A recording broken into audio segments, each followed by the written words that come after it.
ଗାଁ ଠାରୁ ଦୂରେ ଜଙ୍ଗଲ ଭିତରେ ଥିଲା ଗୋଟିଏ ପୁରୁଣା ଭଙ୍ଗା ଘର। ଲୋକେ କହୁଥିଲେ ରାତି 12ଟା ପରେ ସେଠୁ ଡାକ ଆସେ। ଆରେ ରାଜୁ, ସେ ଭଙ୍ଗା ଘରଟା ଦେଖିଛୁ? ସତରେ ଭୂତ ଅଛି କି? ଧାତ୍, ଭୂତ କିଛି ନାହିଁ, ଲୋକେ ଏମିତି ଗପ କହନ୍ତି।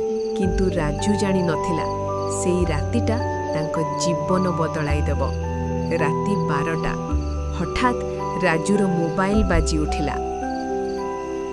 ଏତେ ରାତିରେ କିଏ? ରାଜୁ, ମୋତେ ସାହାଯ୍ୟ କର। ତୁମେ କିଏ? ସେ ଭଙ୍ଗା ଘର ପାଖକୁ ଆସ। ଫୋନ୍ କଟିଗଲା, କିନ୍ତୁ ରାଜୁର ହୃଦୟ ଜୋରେ ଧଡ଼ାଧଡ଼ କରୁଥିଲା। ମତେ ଭଲ ଲାଗୁନି ରାଜୁ, ଚାଲ ଫେରିଯିବା।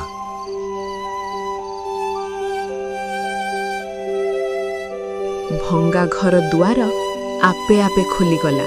ଭିତରକୁ ଆସ।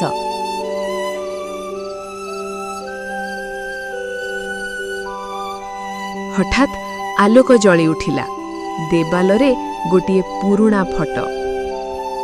ଏହି ଫଟୋରେ ମୁଁ କାହିଁକି? କାରଣ ତୁ ମୋର ପୁଅ। ପରଦିନ ସକାଳେ ଗାଁ ଲୋକେ କହିଲେ ରାଜୁ ଆଉ କେବେ ମିଳିଲାନି। କିନ୍ତୁ ରାତି 12ଟାରେ ସେ ଫୋନ୍ ଆଜି ବି ବାଜେ।